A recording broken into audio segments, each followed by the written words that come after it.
Hey everybody, it's Nicole from Cause We Love to Scrap. Today I'm going to be doing a process video for my A Cherry on Top design team project, and it is this page right here. I'm going to be using texture paste and watercolors to make this page. So the first thing that I do is grab my stencil from Vicky Bouton and this light and fluffy texture paste from the Crafter's Workshop. And I'm just going to add it in 3 different areas on my page. You'll see that me doing that right now.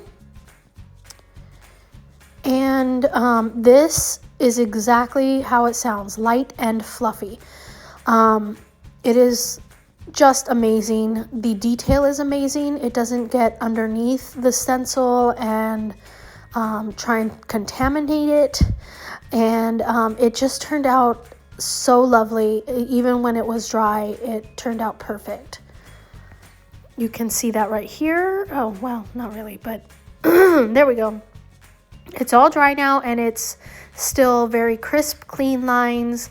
Not a lot of weight on the page, and yeah, it's just a fantastic texture paste. I think it's my new favorite.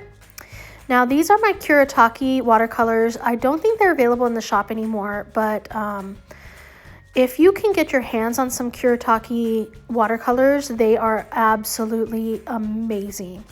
And you can just see me working with the paint here. I'm trying to get the perfect color of paint to go with the Beautiful Junque collection. And it's kind of like a rose color, so I'm adding all kinds of reds and white and brown and reds, and the color I wind up with is perfect. And I'm just adding some splotches to the texture paste, and now I'm going to come in with some water and just saturate the area with water, and then you can see the texture paste just starts moving all over the place on the page. And then I come back in with some texture paste where I think it needs it. And then of course I'm adding some splatters. So that kind of finishes off my mixed media.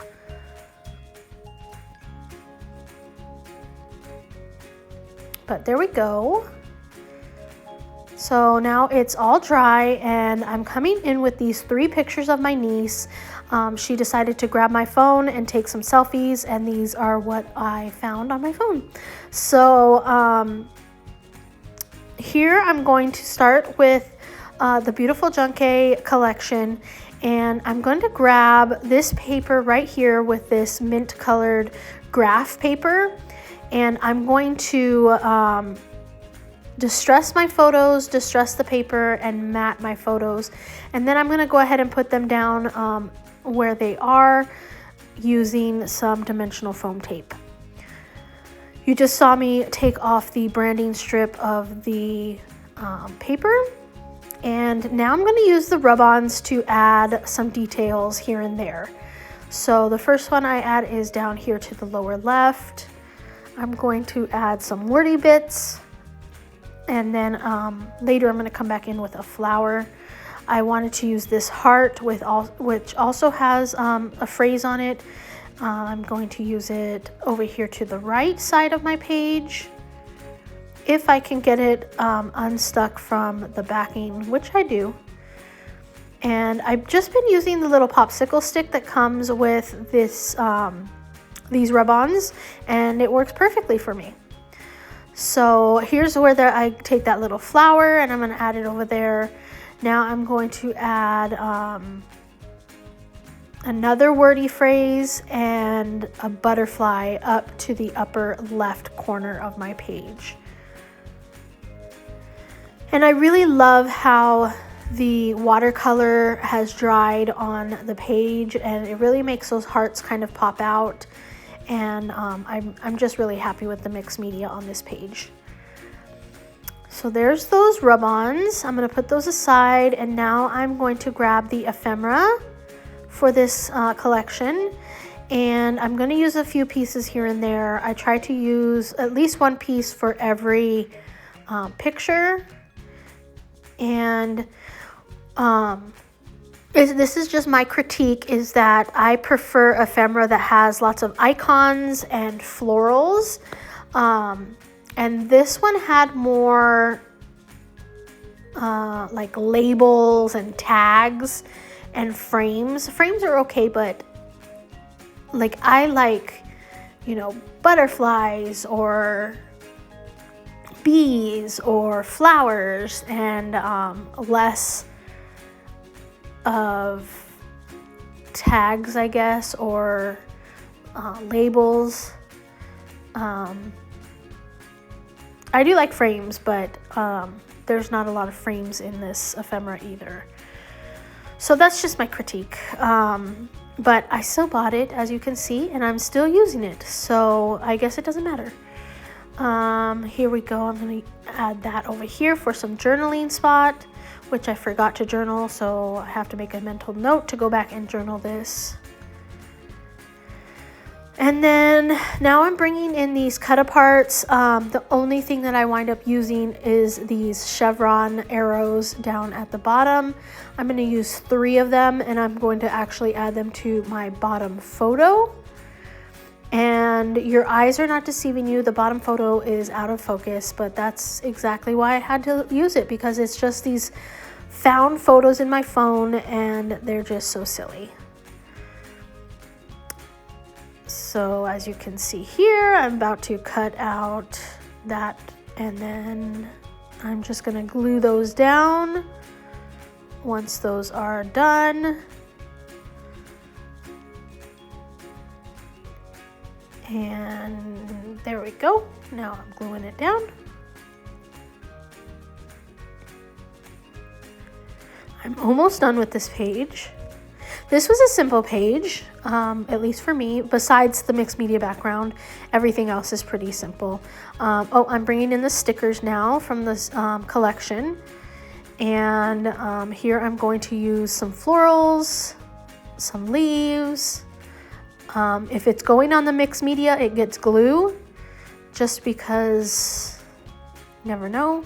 I'm going to add this twine here, and I'm going to loop it through the little loop thing several times, just to make it different.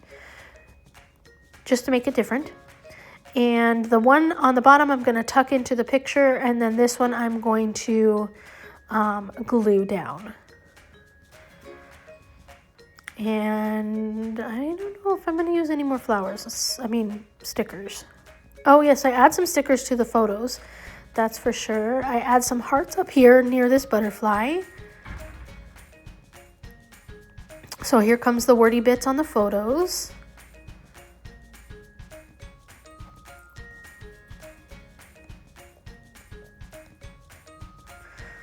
Now I'm looking for my alphas. I'm going to use the Luna alphas in Pony. I'm all out of L's, so instead of L's I use upside down ones. Right here is where I figure it out. I'm like, hey, where's all my L's? I guess I'll have to use these ones upside down. There we go. And I think it works. And of course my title is going to be Silly Selfies. And then after I put this down, I am going to come back in and I'm going to glue all the letters down. And I don't skip it this time, so you can see me just using my art glitter glue and gluing everything down. I will have all the products that are still in the shop tagged down below so you can find them easily in the description. I'll also have a link just to go to a cherry on top in case you want to grab some other kinds of crafty stuff. They don't just sell scrapbooking stuff, they sell all sorts of crafty stuff. So you can find what you're looking for there. And that's it for down below. Oh well, I'm done gluing that anywho. So the next thing I'm going to do, I was thinking about some little embellishments, and I decided to grab these buttons. These are from Buttons Galore, and they are the antique buttons. And I'm just going to add 3 near each photo, and then that's going to be my layout. So as you can see here, I'm just determining which buttons I want to use for each photo. I make them kind of wonky, and I just glue them down with my art glitter glue, as you can see here. That's going to be my photo. I will have some close-ups coming up right after this. And if you like this video, please give me a thumbs up and subscribe. I would love to have you here. And thank you so much for watching today. Until next time.